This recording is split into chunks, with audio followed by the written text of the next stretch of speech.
She mocked me as nothing, then saw my Empire Reddit story. If this story moved you, don't forget to drop a comment and subscribe to Viora for more unforgettable stories that speak to the heart. I caught her laughing about me on a call. Her voice dripping with scorn. She thought I was nothing. Then she saw me at the top, and her world crumbled. My name's Logan Barrett, 41, founder and silent CEO of Apex Ventures, a private equity firm in Nashville, Tennessee, with a $10 million portfolio and a reputation for turning startups into gold. I don't flaunt it, no Rolex. No corner office, just a modest home in Green Hills, a pickup truck, and a life built on quiet grit.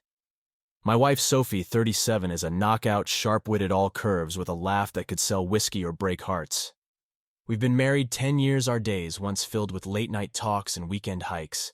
I thought humility would keep us grounded. So I never told Sophie I owned Apex, letting her believe I was just a mid-level consultant. Big mistake. By spring 2024, her contempt had turned our home into a battlefield, and her affair with Shane Hopkins set it ablaze. Sophie's disdain grew slowly. Snide comments about my dead-end job, her eyes rolling when I cooked dinner, her phone buzzing with late-night texts she'd hide. I was closing a $5 million deal for a tech startup, so I let it slide, thinking she'd see my worth through my actions. Our son Ethan, 8, noticed her distance, his questions sharp. Why's mom mad all the time? I'd ruffle his hair. My voice steady, just work stress, bud. But it wasn't Sophie's new consulting gigs with Shane Hopkins. A flashy angel investor meant long nights and new perfume I didn't buy. I kept the family running. Ethan's baseball client calls, mortgage payments, hoping love could outlast her scorn. The first twist hit in April during a rainy Nashville night. I overheard Sophie on the phone in our den, her voice low, mocking. Logan's such a loser, she laughed to Shane. No ambition, no spine, I'm done with him. My blood roared, her words a knife. I checked her laptop left open on the counter, emails to Shane. Flirty, intimate planning, a weekend getaway. A photo attached, Sophie in his arms at a downtown bar, her lips on his. My hands shook, the rain pounding outside, proof of a cheating story I'd ignored. I didn't confront her. I packed a duffel, kissed Ethan's sleeping forehead, and drove to my condo near Apex's office, the city lights blurring through my rage. The next morning, I walked into Apex, my team snapping to attention. Logan Barrett, the boss they revered, not the loser. Sophie mocked. I buried myself in work, securing a $3 million investment by noon. But Sophie's call came at 2:17 p.m. Where are you? She demanded, her voice sharp. You don't just leave. I laughed cold. You said I'm nothing, Sophie. I'm done. I hung up my office's oak desk solid under my hands and blocked her number. My assistant Mia Carter saw my face and slid a coffee over. You okay, boss? She asked. I nodded, my jaw tight. Never better. The second twist came a week later when Sophie stormed into Apex's lobby demanding to see Mr. Barrett for a consulting pitch. She didn't know I was the CEO, her heels clicking as she argued with reception. I watched from the security feed, her silk blouse, tight eyes blazing, oblivious to my name on the wall. I told Mia to let her up. Sophie froze when she saw me behind the CEO's desk, my suit sharp team deferring Logan. She gasped, her purse slipping. You're the boss. I leaned back, my voice ice. You called me worthless. Guess you were wrong. Her face crumpled, excuses tumbling. I didn't know, she stammered. I pointed to the door. Get out. She left her scent lingering, but I felt free. The third twist hit in May when my lawyer Greg Vaughn called. Sophie had hired a divorce attorney claiming I'd misled her about my wealth, demanding half my assets, including Apex. She's got no case, Greg said, but she's digging for dirt. My blood boiled. Sophie, who'd mocked me, now wanted my empire. I called Nate Ellis, a PI I trusted, to track her, and Shane's bad news, Nate said, tossing me a file. Leverage to the hilt, sleeping with half his clients. Sophie's his ticket to your cash. My stomach churned. Was her affair a scam? I told Nate to keep digging, my focus razor sharp. The fourth twist came at Ethan's baseball game, where Sophie showed up, her smile forced, trying to hug him.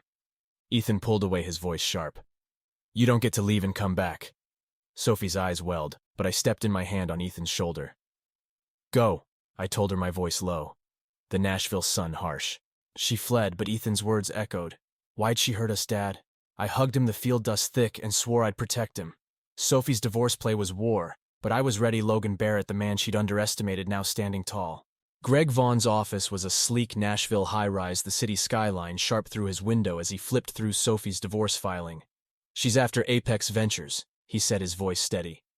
"Claims you hid your wealth to deceive her." Sophie's mocking laugh to Shane Hopkins, her affair caught in bar photos, and her audacity to demand my empire fueled my fire. She'd called me a loser, spat on our marriage, and now wanted my millions. I leaned forward, my hands steady. "She gets nothing," I said. Greg nodded, already drafting. "We'll crush her case. Get me proof of her affair. Text receipts, anything." I left the June heat thick and vowed to protect what I'd built: my son, my company, my pride. Ethan was sketching baseball fields, his pencil light but his questions heavy. "Why's Mom acting weird?" he asked, his 8-year-old eyes searching. I knelt, my voice firm. "She's figuring stuff out, bud. We're good." He nodded, but his sketches grew sparse. Shane's name a shadow in our home. I kept Ethan's life solid: school drop-offs, client meetings, for a $7 million merger, bedtime stories, while my sister Rachel Barrett stepped in, her warm dinners a lifeline. "You're Ethan's rock, Logan," she'd say, tossing salad. But at night, Sophie's emails to Shane, her lips on his, haunted me. Her scorn a weight I carried. The first twist hit in July when Nate Ellis, my PI, met me at a honky-tonk bar, sliding a tablet across the table. "Sophie's deep with Shane," he said, his voice low. The tablet showed bank transfers, $50,000 from Sophie to Shane's account, labeled consulting. "Shane's got gambling debts. Nate said she's bailing him out, probably thinks it's your money." My blood surged. Sophie funding her lover with our savings. Nate leaned in. "She's also meeting him at a condo. You own your rental property." "My condo." I gripped the table, the bar's neon buzzing. "Get video." I told Nate I want her exposed. I showed Greg the transfers, his eyes gleaming. "This kills her alimony claim," he said, filing to subpoena Sophie's financials. "Adultery and mismanagement, she's done." I nodded, but Ethan's sparse sketches and quiet swings at baseball weighed on me. I took him to therapy with Dr. Emily Harper, a calm expert who helped him voice his hurt. "Mom doesn't call," Ethan said, his bat resting. "Does she hate me?" I hugged him, my throat tight. "She's lost Bud. You're my world." But the question gnawed: was Sophie's affair a grab for power, or had she ever loved us? The second twist came in August when Sophie showed up at Ethan's school, her red dress clinging, trying to sign him out early. The principal called me, her voice tense. I sped over, my truck roaring, and found Sophie in the office, her smile forced. "I just want to see him," she said, her perfume heavy. I stepped close, my voice low. "You sleep with Shane in my condo, mock me, and think you get Ethan." Her face paled, guilt flashing. "It's not like that," she stammered. I pointed to her car. "Leave, talk to my lawyer." Ethan saw her from the hall, his bat limp, and ran to me, his voice sharp. "I don't want her." Sophie fled, her tires screeching, but Ethan's eyes stayed dark, his hurt a mirror of mine. Nate's next report was a gut punch, the third twist he'd hacked.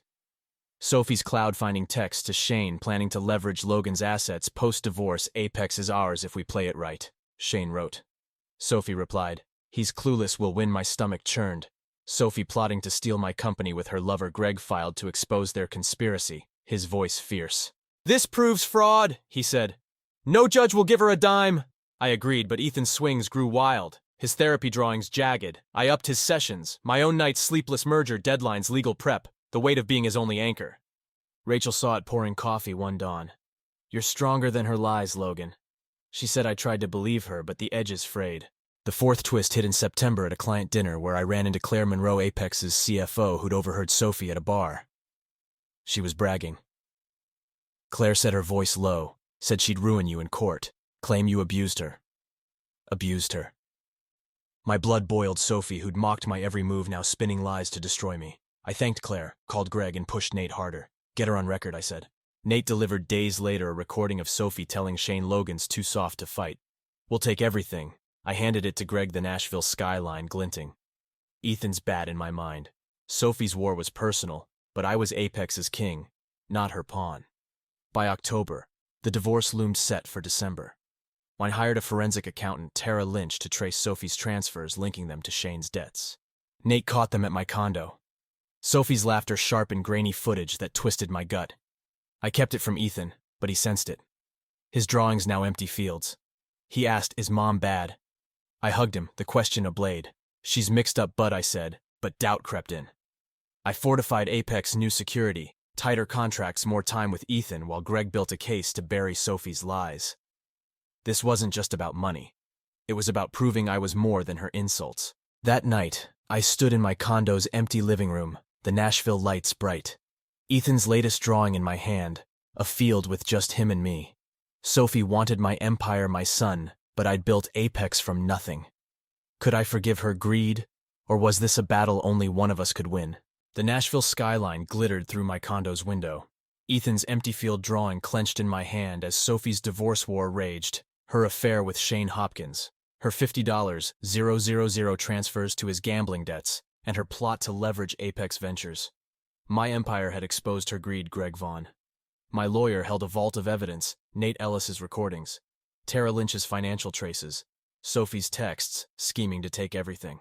The December court date loomed, but Ethan's dark eyes and jagged swings at baseball haunted me. Sophie had called me worthless, spat on our marriage, and now aimed to steal my son and my legacy. I stood on my balcony, the November air sharp, and called Nate, "Find Shane's endgame." I said he's not done. Nate's voice was grim. "On it, boss?" Greg's office buzzed with strategy, his desk stacked with filings as he laid out our plan. "Sophie's alimony claim is dead," he said, tapping Tara's report. "It linked her transfers to Shane's offshore accounts flagged by the IRS for fraud. She's complicit, knowingly or not," Greg said.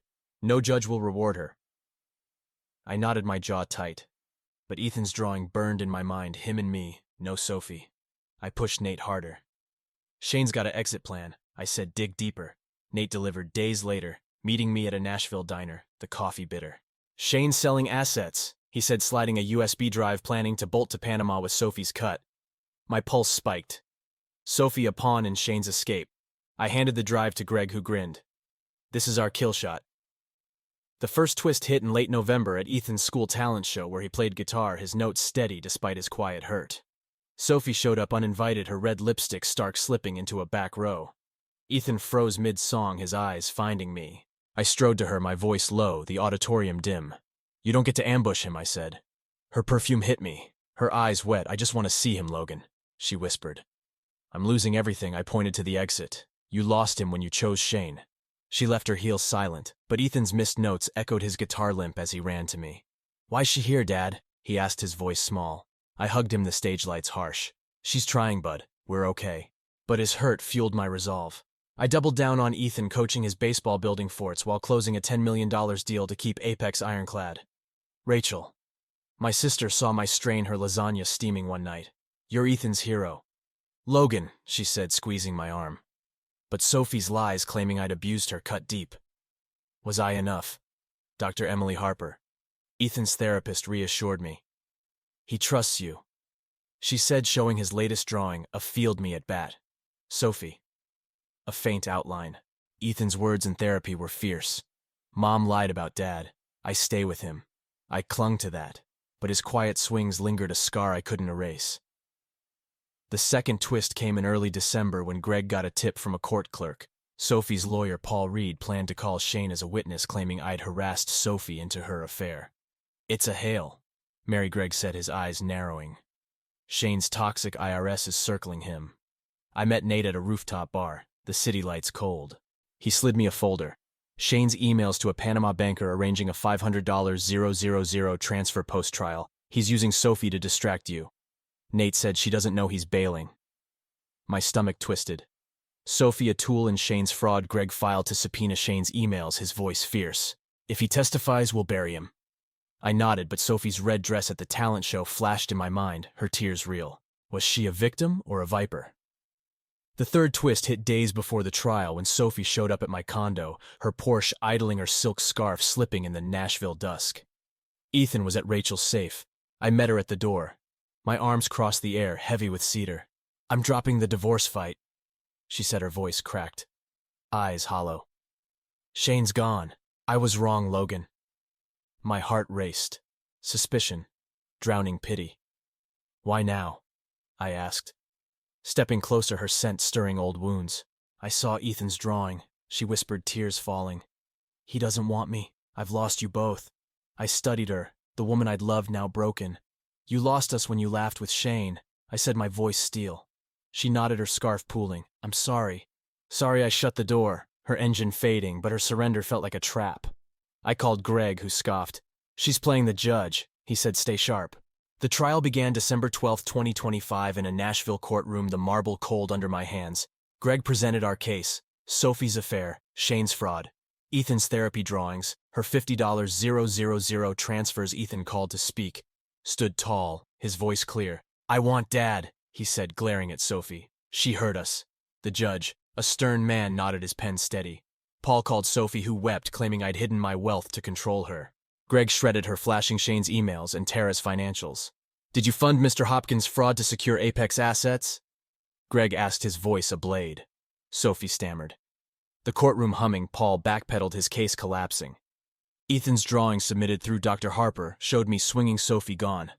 The judge's eyes narrowed, my chest tight. The fourth twist came mid-trial. When Dr. Harper testified, Logan is Ethan's stability, she said, her voice calm. Sophie's absence caused trauma. Then she dropped a bomb. Sophie had emailed Ethan's school, alleging I'd brainwashed him against her. She sought control, not connection. Harper said I gripped Greg's arm. Stunned Sophie, manipulating Ethan's school. The judge's pen paused, his gaze hard. Greg leaned in, whispering, she's finished. The courtroom pulsed, Ethan's future in the balance. The judge ruled on December 18th. No alimony. Apex mine. Sophie's claims dismissed. Ethan hugged me, his smile fierce, whispering, we won, Dad. Sophie left her eyes down, no words. Greg clapped my shoulder. You're free, Logan. I nodded, but the victory felt heavy. I'd saved Ethan my empire, but his scars remained. Spring brought light. Ethan's drawings bloomed with color, his swing strong. Rachel moved out, her hugs warm, while I closed a $15 million deal. Apex soaring at Ethan's school fair. I met Lauren Tate, a teacher, with a kind laugh, her eyes gentle. She didn't pry, just shared a coffee, cheered Ethan's games, and left a note. You're a great dad, Logan, keep shining, I smiled, tucking it in my wallet. A spark in the dark. Now I'm in our backyard. Ethan tossing a baseball. Nashville's stars bright, Sophie's calls are gone, Ethan's choice, and he's healing, but her laugh lingers. Lauren's smile hints at possibility, not promises. I've got my son, my empire, my truth, but can I rebuild trust, or is standing tall enough? The scars we carry shape us, but they don't define us. What would you do? Open your heart after lies, or protect your truth alone? Drop your thoughts below, hit that like button, and subscribe to Viora for more stories that rip you apart and lift you up.